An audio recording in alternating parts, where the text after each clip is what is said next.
campaigning and helping the local community as much as we can, and that's things like helping the Corstorphine Community Centre and the community asset transfer to make sure, because we really do need a good sort of community hub. How are you going to retain this seat for SNP? Oh, good question. Well, just keep working away at it, really, knocking on as many doors, getting leaflets out, speaking to people, just basically trying to retain the seat.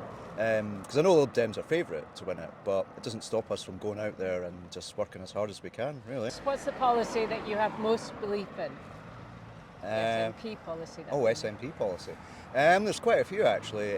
Certainly a commitment to equality is certainly a big thing. As a carer myself, I know what it's kind of like. It's quite difficult to get the help and also to get people to understand, not just disabled people, but most marginalised groups. And I'm quite happy that the SNP is making an effort to actually try and bring them in, try and create a bit more of a compassionate and understanding society, which I think we really need to move ourselves towards. What do you think should have happened or should happen to the Roseburn traders? Should they get compensation? Yeah, of course. Simply because it was special circumstances because of the asbestos they found on the roads. So obviously that delayed everything and it just mounted up and it took a long time to get sorted. So yeah, I think they were entitled to some kind of compensation. Well, it's the usual things, potholes, and more potholes seems to be the main issue here. Just the state of the roads and pavements, and I can understand why, because again, for people with mobility difficulties, it can be quite a challenge. If you look at the roads, there's lots of issues, I suppose you could say, to that, partly because they've outsourced all the tarmackers and people who do the streets, and if you ever walk around, you see any repairs they do is actually very poorly done, not good quality stuff. Then they continue in digging up roads, filling in roads, someone else comes along, does that, and then the sheer volume of traffic as well. That doesn't help, just the way, and then you've got all the weather, so there's a lot of issues. I think just saying that, oh, we're not getting enough money is not the best answer, let us say. We've been campaigning on certainly trying to support local businesses in Corstorphine, especially now that the Man's Club is shut, so that's another kind of leisure facility, which was a snooker club that a lot of people went to.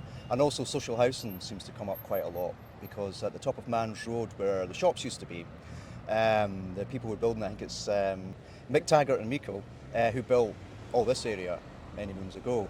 They're trying to kind of get away with not putting any social housing in. I think really it's more kind of, let's focus on the community, let's try and see what we can do to repair the roads, repair the pavements, and just make the community a much more friendlier place. So the communication between council and residents is actually quite poor.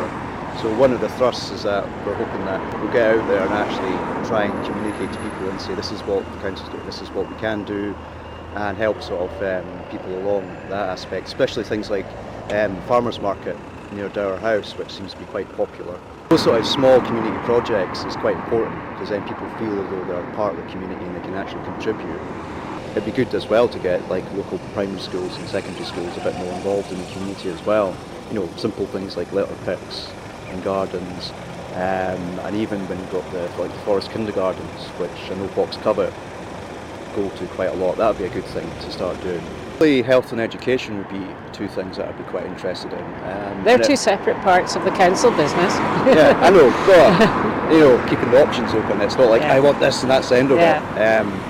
There are two interesting areas, and when it comes to education, it's not just you know, for young people. I'm also thinking about adult education as well, which is quite important, because myself, I didn't go to university until my late 20s, so I went as a mature student technically, and I got quite a lot out of it, and there's a lot of people I know who've done that and got a lot out of it. Because and health-wise, yeah, because again, I've got my own health conditions, and my father being disabled, there's a lot of people, so that would be an interesting thing to make sure that people get the help that they need.